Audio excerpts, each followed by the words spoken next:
At ang rami kong tinanggal na listahan dahil maraming kalokohan. Sa totoo lang, nung panahon before my time sa importation ng isda. And ayoko nang sabihin kasi meron din isang congressman na humingi sa akin ng maraming allocation at hindi ko pinagbigyan ng isda. At ang pangalan nun, Saldico. Alright. But very clear, no? Ano po sa Department of Agriculture. Gusto natin pag-usapan ho yung galunggong importation. Who is competent to speak on the matter? Secretary Chula Ruel, magandang hapon po. Isa po doon sa mga mahalagang usapin, sa usapin po ng importation ng galunggong, yung po sinasabi ng ibang mga tao na despite importing galunggong last year, we had not been able to influence the prices towards making it lower, no? Is it correct? Mr. Chair, basically last year, bumaba naman ng konti. We have the data to prove na bumaba naman ng konti, but not as much as we expected, but not as much as we want. So this year, ang plano natin is, kasi ang proseso ho kasi, Mr. Chair, is meron recommendation yung tinatawag na National Farm Sea, which is para sa Certificate of Necessity. Ang recommendation niya ng National Farm Sea, if I'm not mistaken, is only 25,000 tons ang import natin during off-season, which I really believe kulang. Ang request ko is 45,000 tons.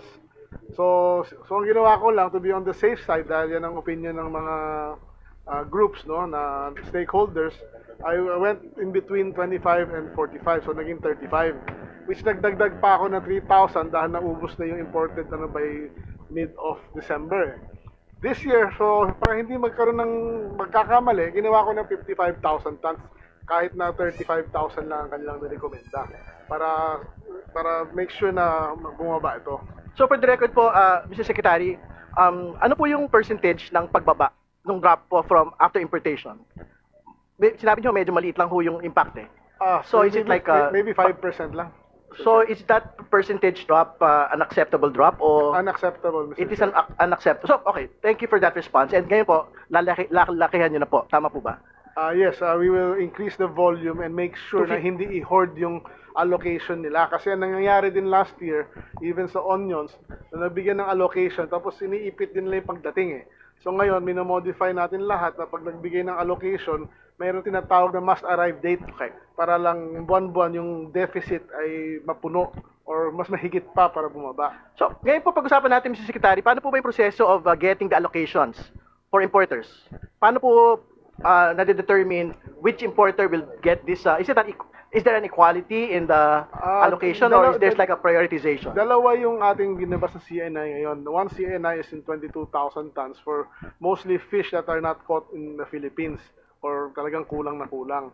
Then 22,000 tons niya, free for all yan. Anybody can avail. Walang listahan dumadaan sa opisina ko or whatever, no, na ni-review. Whoever applies, binibigyan lang ng parang 3 containers per application. Pag na-consume mo, tsaka ka pwedeng kumuha ulit. No? Yung sa CNI na 259 tinatawag na yun, FAO 259 system, ang 80% of the fish, 80% of the 55,000 is depende yan sa ilan ang nailand mo sa Pilipinas na huli mo at naibenta mo sa merkado. So it is performance based. So yung 20% yan will be divided among the fish brokers or fish traders association. Okay, so equally. All right. So pag-usapan mo natin ngayon yung importation for September 2024 ng galunggong. Last year? Sorry, September 2024, yes. Meron pong listahan yan, di ba, ng mga importers, tama po ba? Yes. Can you state for the record, sino po yung mga pinakamalalaking mga importers nito pong galunggong importation? I don't have the data with me right now. We'd like to get the list, actually, Yeah, of the firms. we'll give you the list, Mr. Chair. So I can read it actually because I probably might have that list and you can basically just confirm it for me. Yeah, sure. All right. Mr. Chair. Sige po. I think from the records that I have, the top importer for galunggong of September 2024. But is it correct that there was an importation for galunggong around September? Last year, no. From what I understand, it's October. Oh, yun po. Or Pero to arrive November. yes. So do you have the list po of the firms ba?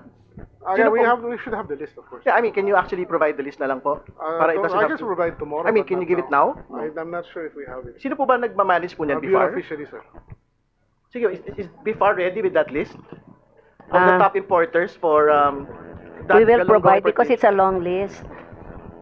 Yeah, but can you just confirm na lang po if this is the list of the firms is correct?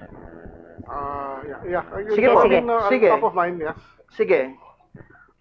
The Davao Fishport Business Association. Is that correct? Is that part of that list? Hindi ko alam. Yung mga association, hindi ko Association. All right. pala, ho. Rel and Ren Fishing Corporation. Yes. Yes, Taga I think Jensen na andyan yan. fishing company yan, if I recall. RBL Fishing Corporation. Yeah, Navotas-based Yeah. fishing company, yes. Newport Fishing Corporation. Yes, that's Navotas-based. Newport Complex Market 2 stall owners. I don't know that. Manor Fishing Corporation. Yeah, I'm familiar. May Manor Jumbo Fishing Corporation. It's Yes. a fishing company. JNA2 Commercial Ocean Fishing. Ayan, di ako sigurado. Irma Fishing and Trading Incorporated. Yan ang biggest galunggong fishing company, yes. Biggest Galunggong, Irma. Yes. Fortune Star Marine Resources Inc. Hindi ko alam yun. So, I don't get the, ano po, some fishing, okay, Trans-Pacific Journey Fishing Corporation. yes, that's a fishing company. So my question is, particularly you mentioned that Irma Fishing is the biggest galunggong importer, supposedly. Fishing company. Galunggong Fishing Company. Yeah. But I have some information that Trans-Pacific Journey Fishing Corporation was the biggest importer for that round. Is that correct? Yes, because they are the biggest fishing company in terms of total volume of fish landed, not only galunggong. Kasi ang Trans-Pacific Journey is tuna and galunggong eh. Ang Irma is only galunggong. Mas maliit yung catch nila eh. So that would explain why they got the biggest allocation. Is that correct? It's not about galunggong. It's not species specific. It's about total volume of seafoods landed. All right. Can you state for the record who are the owners of this TPJ? The family of the Tiangcos, Mr. Chair. Congressman Toby Tiangco. Their family, kasi ang kumpanya na yan was owned by their parents. Do you not find any conflict of interest, Mr. Secretary, that the Tiangcos are importing the largest fishing agalunggong for this round? Well, if you want me to really comment on that, I think they deserve what they are getting because they are the pinakamalaking nilaland talaga eh. This is very scientific and everything, so wala akong nakikitang issue. Well, I'm stating it for the record because Congressman Tiangco is actually a member of the Aquaculture and Fisheries Committee in the last Congress. Hindi ba? I So really don't know. you did not make conflicts of interest checks relating to this. Sa akin, sa akin, I've been working in the industry for so long. Yung kumpanya nila is, their family has been in fishing for more than 60 years. So, it is performance-based, Mr. Chair. So, technically, kung sino pinakamaraming nilan, recorded ng PFDA yan, nagbabawal ng buwis yan, so they should get the biggest allocation. But in the several rounds that you had made importations for galunggong, is it correct to say that this is only the first time that they were like the top importer? No. Or were they always the top importer? Well, during the time of President Duterte, I would have to say na marami doon sa listahan, kaya hindi sila naging na botas na overcome ng iba dahil marami akong nakitang problema sa mga landed reports ng that administration's before nung panahon na yon. Just give you an example.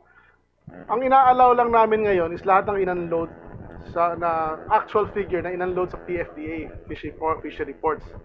Nung previous bago ako pumasok, they were allowing unloading in private ports na kung sino lang maglista-lista. At ang rami kong tinanggal na listahan dahil maraming kalokohan. Sa totoo lang, nung panahon before my time, sa importation ng isda. And ayoko nang sabihin kasi meron din isang congressman na humingi sa akin ng maraming allocation at hindi ko pinagbigyan ng isda. At ang pangalan nun, Saldico.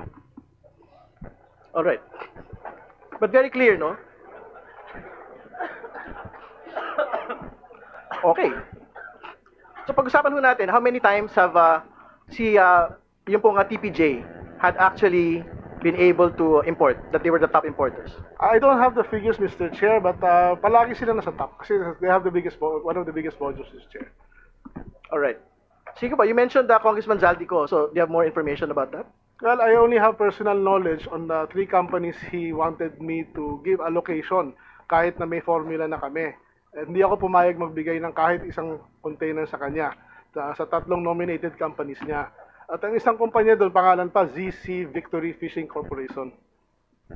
Can you state all the other companies that you're mentioning? I don't remember as of the moment kasi biglaan itong mga ano natin. So ano po yung gusto niyo pong banggitin about that? Do you feel that there is a conflict of interest there?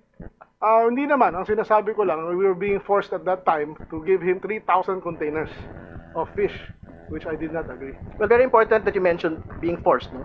What do you mean by being forced, actually? Well, pinipilit na kami mag-issue ng import permit while we already have a formula. No, which ito nga yung formula na lumabas, and it is very clear na fair to sa scientifically, the data speaks for itself. At kaya kong tindigan to. But you have, did you actually issue it or no? Did you issue po the request? No. All right. No. Thank you. Thank you very much, Representative Ridon.